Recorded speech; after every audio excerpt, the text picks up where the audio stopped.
ayyuuni akkasitti heeloo je'iiti birree kuma 880 jette tikkeetti siichisee jedhii kana naasubii jette jaartii Saidoo ishee sadaffaatiin. Jaartii Saidoo ishee sadaffaa.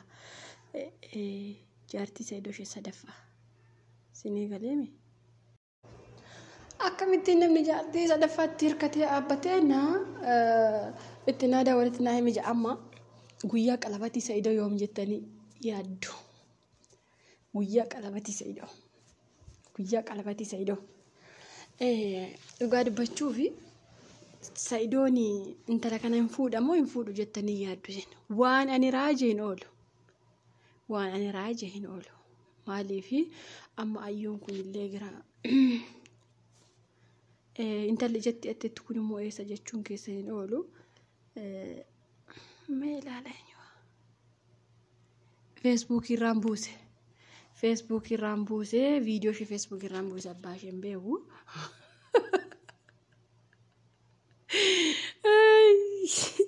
Facebook irraan buuse fide abbaa isheen beeku. Soori ati viidiyoo kana yoo nagartellee ifama sin jechuu barbaada asumaanii abbaa isheen beeku. Natti tolte jennaatuma achirraa buufadhe. Dhugaa dubbachuufi jaartii masaanuu keessan gaafa argitan isin itti naa himi jettaniitu itti mattu. Bade akkam gootii warqashi. Bade eessaan talooni bade akkam taati. Bade akkam taati silkii ishee waa'ee qalabatii odeessiti akkatti tasa idoon harkatti wati jettee hin beeka. Silkii immoo chaarjii irra keessatti chaarjii silkiin ishee yeroo baay'ee chaarjii fixa hin beeka. Akkasii dhugaa dubbachuufi isin girrigirri jaalattu waan ta'eef girrigirri muka sana kaasuu kiyyanaa wayyaa amma Sumayyaan le'iisee ayyuun le'iisee ishee kana fuudhuu qaba. Ishee sadaffaa kana fuudhuu qaba Saidoon. Jireenya nagaa jireenya boqonnaa jiraachuu yoo barbaade ishee kana fuudhuu qaba jechuudha. Ishee sadaffaa. Sinii galeemi isheen taatiif jettanii yaaddu. Hima taatiif jedhee yaada dhugaa dubbachuuf silkii kana silkii chaarjirra keessanii hin fayyadamin yeroo hundaa hin fanadda asumarraan isin gorsatti na fiigdi afaan kun maal akka YouTube tokko qabachuu maratti gorsa iyyaa wala gorsa jaaladha.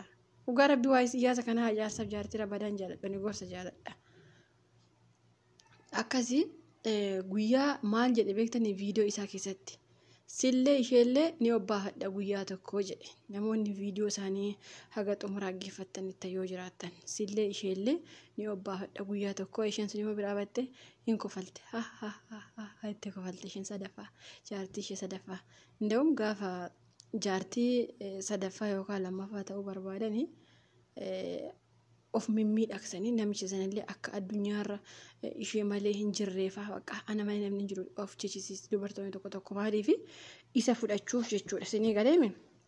Kanaafu Saidoon ka duraaniyyuu rakkateetu gara Yemen deeme ijoollee isaaf jedhee akkuma beektanii malee guyyaa qalabatii isaa himatee ture sanbattan dhufu jedhee ture garuummoo sababa ijoollee isaatti deemee jechuudha. Amma jidduu kana keessa guyyaa qalabatii isaa eeggattu jechuudha. Yookaan viidiyoo isa ufu yookaan viidiyoo isa itti aanu qalabatii isaa godhata jechuudha. Kanammoo haannaan maal dubbatte guyyaa tokko jedhaa ol kaawwadha yoo Saidoon intala kanatti qalabatii hin godhanne haannaan maal jette gaaf tokko jedhaati. Koota nagaafadhaana. Anumaan nagaafadhaa anaa sinii deebisa. Maaliif akka inni dhiisellee anaa sinii deebisa. Sinii galeemi. Kanaafuu hin fuudha jedheetanii yaadan. Dhibbaa dhibbatti yaada yoo son taane hin fuudha. Dhibbaa dhibbatti nan beeka akka inni fuudhu. Maaliif beektu gubatee jira waan ta'eef. Lammaffaa immoo viidiyoo sadii lamaa keessatti sana baay'ee takka garaan ajjata yoo inni sillee isheellee dhiisa yeroo inni jiru. Dhugaa rabbi bakka hin dhiisa. Hin dhiisa maali warqee moo maali isaan lamaan maali'a? Haali. Gubatee faana dhugaa rabbi Sumayyaan illee maaliin naganatti miti. Kiiloo irraan kaasina ooluma wanti mangoo inaame suutuma jaa. Bakka sinii kofallee ramma tokko siniis immoo jagnummaa keessanis immoo jagna jennee raawwatu. Dubartiin jagna kan jedhamtu kan mana ishee qabattee teessu kan abbaan mana ishee kabajju malee ijoollee ishee waddasiif achi fiigdee ijoollee rakkiftee isaallee rakkifteef illee nuti kana jagna hin jennu dhugaa rabbi. Ani karaa mataa kiyyaa jagna hin jiru. Isin warri jagna jettanii warra fi keessan jireenya irra kaatee jiru. Dhugaa rabbi osoo beektanii yeesuma jireenya keetti deebi'ee jireenya keessii gaarii jettu malee amma lamaan isaaniiyyuu dhiisee ishee sadaffaa kana mokkoruu qaba jechuudha. Bakka.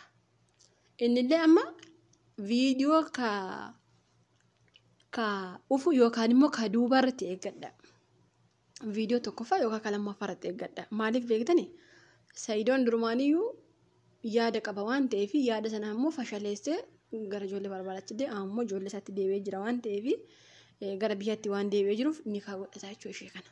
Nagartee inni lama akka inni itti faana kolfuu ishee kana ishee sadaffaa faana gara kooddi isheen illee bakka ayyuun bakka annagaagirii cimachuu barbaadde ayyuun kuni dhugaa rabbi ayyuun kuni baay'ee mata koo cimachuu barbaadde annagaagirii ishee. Ani maaliif akka ta'e hin beeku garaa jabaachuu jalqabdi utuu ta'e tasgabbaa'uu qabdi malee sayidooti akkas cinqamaa jiru kana cinquun qabdu turte dhugaa rabbi isinitti maali siiras cinquun qabdu turte tasgabbooftee tasgabbaa'anii waan hundaa godhachuu danda'u ture. Innillee toonni isheen tasgabboofte an dhugaa rabbi dubartiin mana keessa nama jeeqtu abbaan manaa nagaan argatu jireenyillee nagaan argatu an jeeqee argeeraa isinitti himu. Dhugaa rabbi an jireenya kiyya jeeqee argeera jireenya kiyya jeeqee argeera.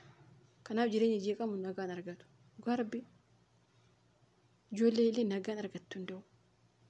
Kanaafuu amma Sumayyaanis nakadhu baay'iste. Sin amma kiingi jettan kuni nakadhu baay'iste bakka.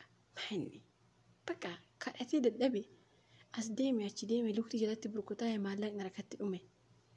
Bakka inni kaa godhachuu qaba ishee kana bakka sapiraayizii nu gochuu qaba bakka. Dhugaa rabbi. Bakka ishee sadaffaa kana fuudhuu qaba bakka dhugaa rabbi. Ishee yookaan kabira otoo kabiraa fuudhee naa wayyaallee naaf dhugaa rabbi.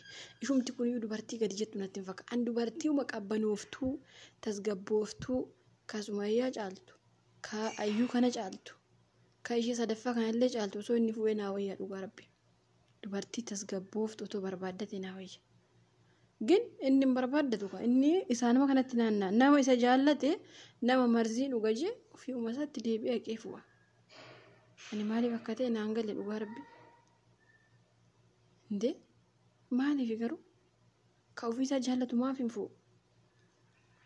Warra jaallate isa faana bu'u maaliif fu'a qoy? Booda godhanii kubbaa manaa kenna mana naa biti kana naa godhi sana naa godhi hin ta'u dhugaa rabbi hin ta'u. Nda'u sadaffaa fu'uu qaba. Ishee kanatti qalabatii gochuu qaba. Ishuma sadaffaa kan utuma isiin gubattanii utuma garaan keessan gubatu maal godhaa anis gubadheeni malee ishee sadaffaa kana hin jaalanne. Dhugaa rabbi ishee sadaffaa kana hin jaalanne intala kana. Hin caalti annagaagariin ishee ayyuu caalti. Nama Sa'idoo gubuuf deemu isheenillee.